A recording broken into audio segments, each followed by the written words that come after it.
A very good morning to all students. BCom part first cost accounting की class में आप लोगों का स्वागत है। मैं doctor Mahima Gupta, assistant professor SD government college Beawar, आज आपके सामने ऊपरी व्ययों के बंटन एवं वितरण के संबंध में बात करने वाली हूँ।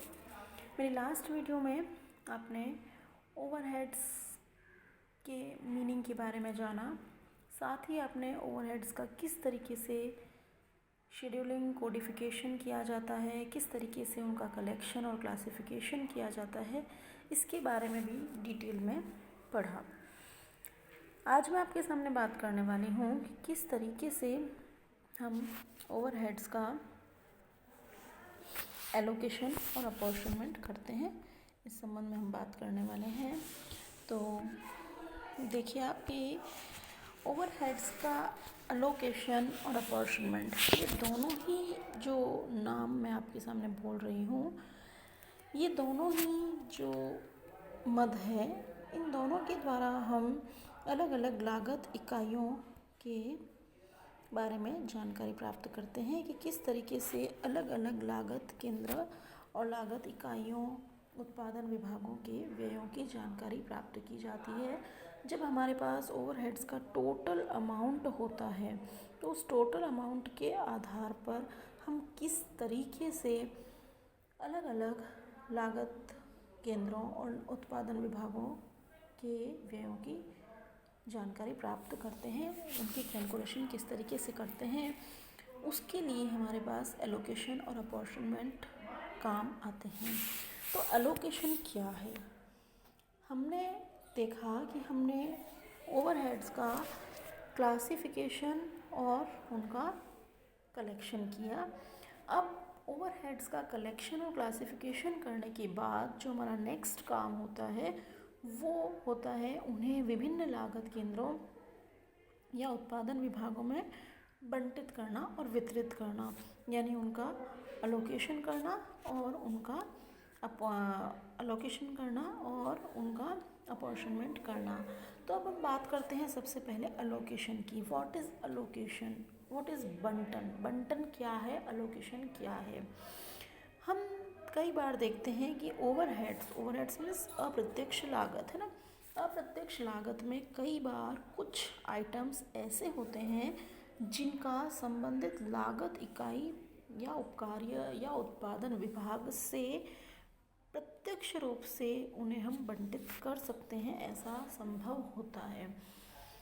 तो अगर ऐसा संभव हो कि किसी ओवरहेड के किसी आइटम का किसी पर्टिकुलर विभाग या लागत केंद्र, लागत इकाई या उपकार्य पर प्रत्यक्ष रूप से बंटन संभव हो, तो ऐसी स्थिति में हम उन व्ययों को उन जो लागत केंद्रों या उत्पादन विभागों या उपकार्यों पर स्पष्ट रूप से बंटित करते हैं। तो ऐसे बंटन करने की क्रिया को हम क्या कहेंगे, अलोकेशन कहते हैं, जिसे हम बंटन के नाम से, हिंदी में बंटन के नाम से जानते हैं। इसके लिए एग्जाम्पल मैं आपको बताती हूँ कि जैसे इनडायरेक्ट मटेरियल है।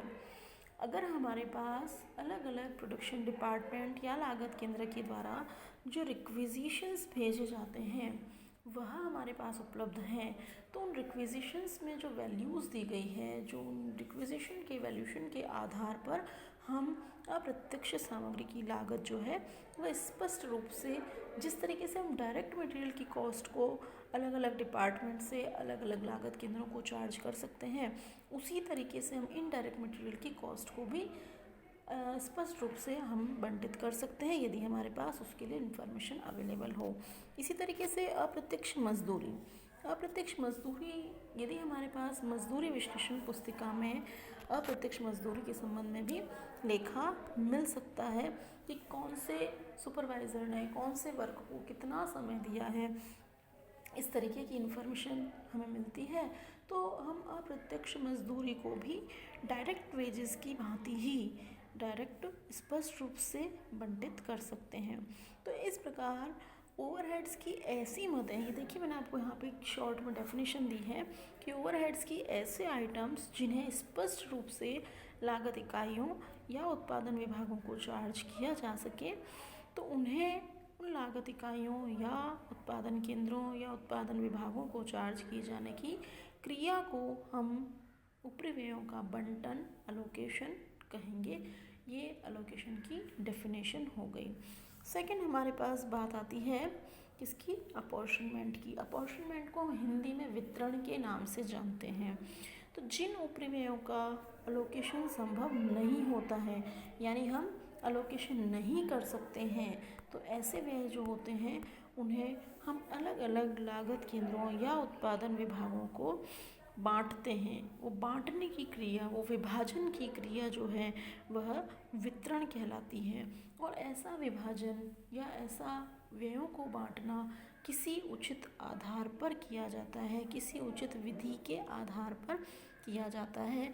तो इस प्रकार से ऊपरी व्ययों को जब हम किसी उचित विधि के आधार पर अलग अलग लागत केंद्रों या उत्पादन विभागों को डिस्ट्रीब्यूट करते हैं तो ऐसे डिस्ट्रीब्यूशन की क्रिया जो है वह अपॉर्शनमेंट कहलाती है। तो इस तरीके से ही आपको मैंने एलोकेशन और अपॉर्शनमेंट का मीनिंग समझाया।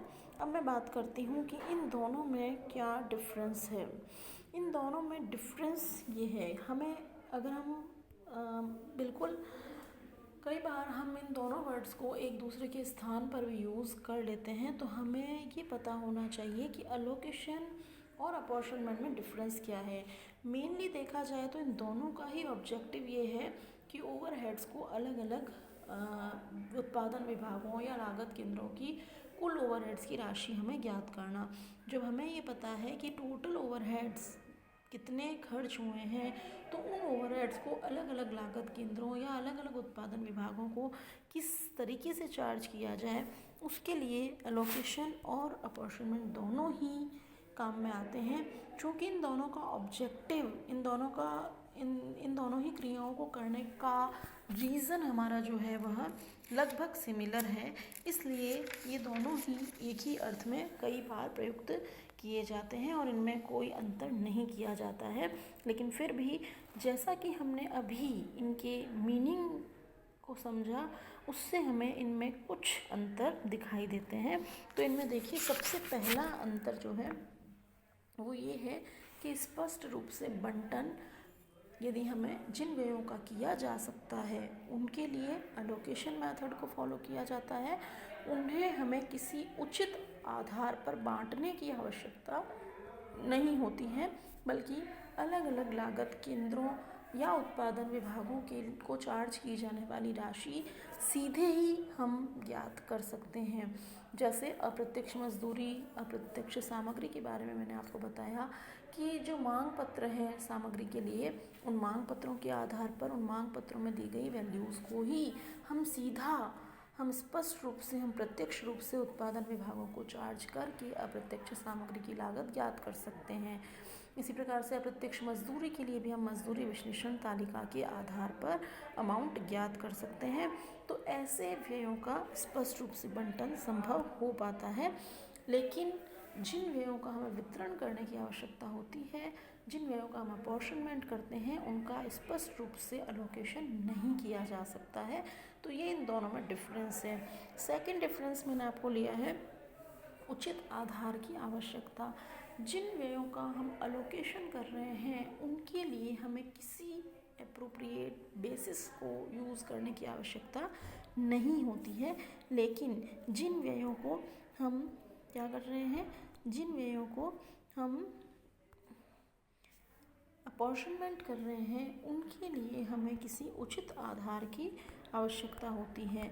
ये उचित आधार कुछ भी हो सकता है, जैसे हमने एरिया के बेसिस पर जो एक्सपेंसेस किए जाते हैं वो लिए हैं, तो अलग अलग उत्पादन केंद्रों द्वारा, लागत केंद्रों द्वारा जितना क्षेत्रफल ऑक्यूपाई किया गया है, जितना एरिया ऑक्यूपाई किया गया है, उसके बेसिस पर हम रेंट, इंश्योरेंस, बिल्डिंग का यदि है तो इन ऐसे खर्चों को हम उस रेशियो में डिवाइड कर सकते हैं जितना कि उन्होंने एरिया ऑक्यूपाई कर रखा है।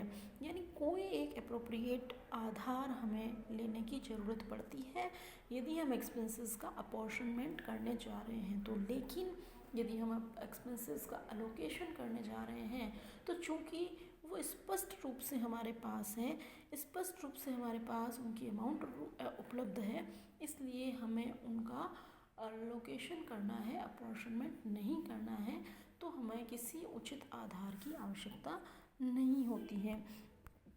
तो इस तरीके से ये दो मेन इनके बीच में डिफरेंसेस हैं अलोकेशन और अपॉर्शनमेंट के लिए। लेकिन मेनली देखा जाए तो इन दोनों का ही उद्देश्य यही है कि अलग अलग लागत इकाइयों, लागत केंद्रों, उत्पादन विभागों, उपकार्यों आदि को चार्ज की जाने वाली ओवरहेड्स की राशि ज्ञात करना। उन दोनों ही तरीक़ों से उनकी राशियाँ ज्ञात की जा सकती हैं।